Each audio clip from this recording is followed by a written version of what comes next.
Hello friends, Rathore academy YouTube channel पर आप सभी का स्वागत है।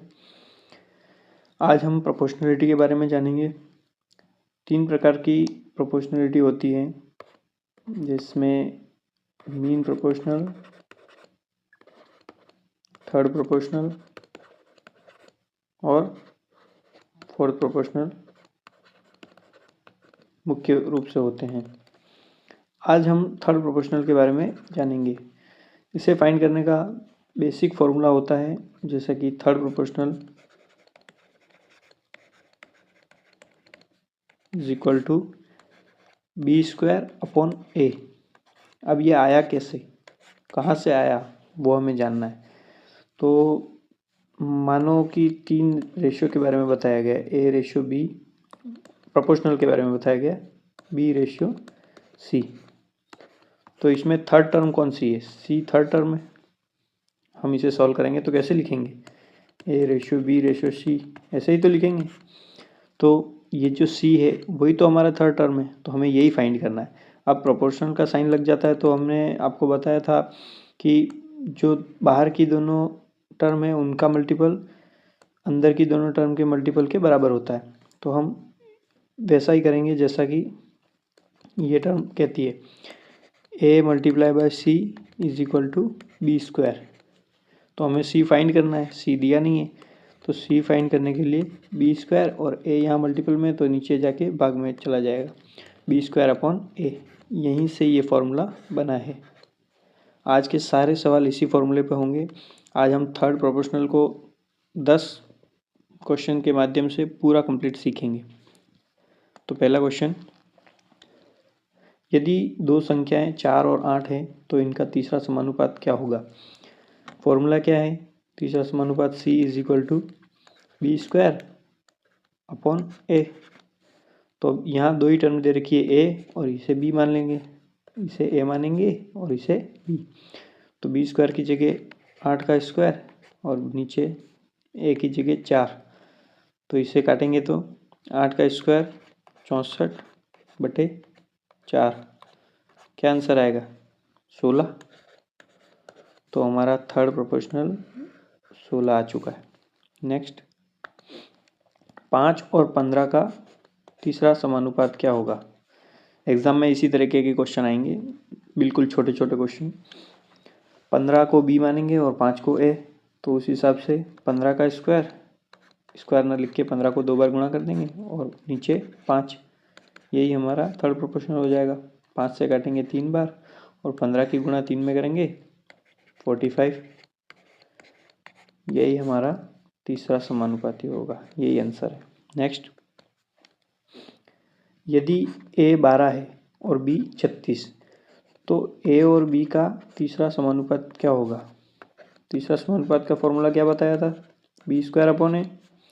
तो b की जगह क्वेश्चन में 36 दिया है, तो उसका स्क्वायर 2 बार मल्टीप्लाई कर देंगे और a की जगह 12 दिया है, तो 12 लिख देंगे।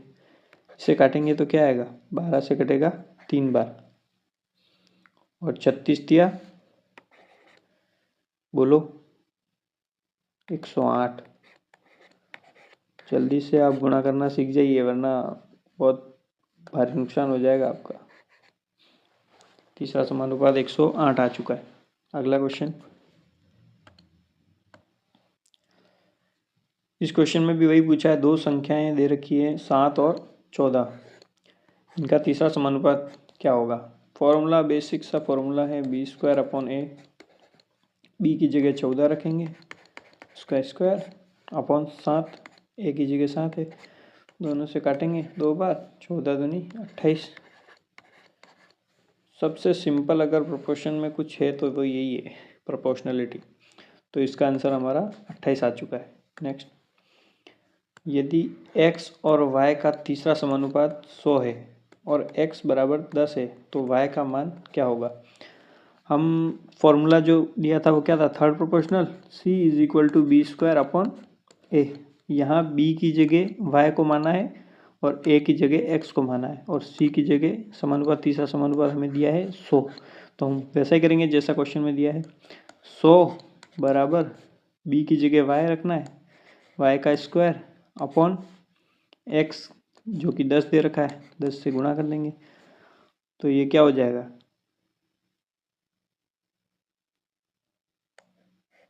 100 की गुणा 10 में करेंगे तो 1000 बराबर y²।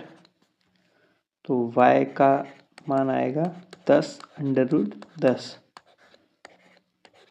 यही इस क्वेश्चन का सही जवाब है। y का मान पूछा है तो आंसर 10√10 ही आएगा। नेक्स्ट, 9 और 27 का तीसरा समानुपाती क्या होगा। इसमें 27 b की वैल्यू दी है और 9 a की, तो b² a इज तीसरा समानुपाती होता है।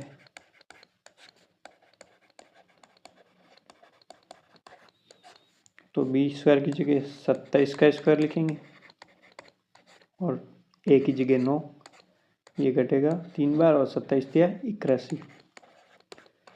यही हमारा तीसरा समानुपाती है। नेक्स्ट, आप वीडियो को रोक के क्वेश्चन करने की कोशिश करें। अगर नहीं बनता है तो ही आगे वीडियो को देखें, वरना आप खुद से भी कर सकते हैं, इतने इजी क्वेश्चन है। यदि a बराबर 15 और b बराबर 45 तो तीसरा समानुपाती क्या होगा। अब आप इसे बिना फॉर्मूले के भी करने की कोशिश कर सकते हैं। जैसे a दिया है 15 रेशियो b दिया है 45, ऐसे ही तो लिखते हैं प्रोपोर्शन में। तो c क्या होगा वही पूछना चाहता है, तो यहाँ पर भी 45 रेशियो c निकालना है। अब हमने क्या बताया था, बाहर की दोनों टर्म का गुणा बराबर अंदर की दोनों टर्म का गुणा। तो हम 15 गुणा c बराबर 45 गुणा 45, 15 से कटेगा 3 बार और 45 दिया कितना होता है 105, नहीं 135। तो c बराबर 135, यही हमारा तीसरा समानुपाती भी होगा। अगला सवाल, दो संख्याएं 6 और 24 हैं, इनका तीसरा समानुपात ज्ञात करना है। सारे के सारे क्वेश्चन एक जैसे हैं, आप खुद से भी कर सकते थे लेकिन आप करोगे थोड़ी। b की जगह 24 लिखेंगे और उसका स्क्वायर करेंगे और फिर a की जगह 6, तो 6 से कटेगा 4 बार और 24 चौक 96। यही इस क्वेश्चन का सही जवाब है। नेक्स्ट, यदि दो लकड़ी की छड़ियों की लंबाई 5 मीटर और 20 मीटर है तो इनकी लंबाई का तीसरा समानुपाती क्या होगा। इसे उसी फॉर्मूले से करना है, b² से। तो b² की जगह 20 का स्क्वायर लिखेंगे और a की जगह 5, तो ये कट गया 4 बार और 20 की गुणा 4 में करने पर 80 आएगा। यही हमारा तीसरा समानुपाती होगा। अगला सवाल, यदि तीन संख्याओं का अनुपात 2:4:8 है और पहले दो का तीसरा समानुपात x है तो x का मान पूछा है। कुछ नहीं, यहाँ हमें बेवकूफ़ बनाने की कोशिश की गई है। यहाँ 3 रेशो दे दिए हैं लेकिन हमें तीसरे रेशो का कोई काम ही नहीं है। 2:4 में कोई संख्या दी है तो उन दोनों का तीसरा समानुपाती क्या होगा। जो 4 है वो b है और a की जगह 2 है, तो फॉर्मूला क्या होगा, तीसरा समानुपाती b²/a। तो 4 का स्क्वायर अपॉन a, जो कि 2 दे रखा है, तो इससे काटेंगे 2 बार, 4 दूनी 8। यही हमारा तीसरा समानुपाती होगा। और यहाँ तो कोइंसिडेंसली एग्जैक्ट आंसर यहाँ लिख चुके थे लेकिन ऐसा होता नहीं है। नेक्स्ट, आज के सारे सवाल हो चुके हैं और थर्ड प्रोपोर्शनल में इससे ज़्यादा पढ़ने की कोई ज़रूरत नहीं है, इसी से सारे क्वेश्चन बन जाते हैं। लास्ट तक देखने के लिए आपका बहुत बहुत धन्यवाद, थैंक यू। वीडियो अगर अच्छी लगती है तो लाइक करें और एक प्यारा सा कमेंट छोड़ें कि हमारी मेहनत आपके लिए कोई फल ला भी रही है या नहीं ला रही है, और शेयर भी कर दें वीडियो को। चैनल को सब्सक्राइब करें, ये हमारा चैनल है राठौड़ एकेडमी। इस पर हम मैथ्स की सारी अच्छी अच्छी वीडियो डालेंगे, कॉन्सेप्ट के थ्रू मैथ्स को कंप्लीट कराने की कोशिश करेंगे। बहुत बहुत धन्यवाद। जय हिंद, जय भारत।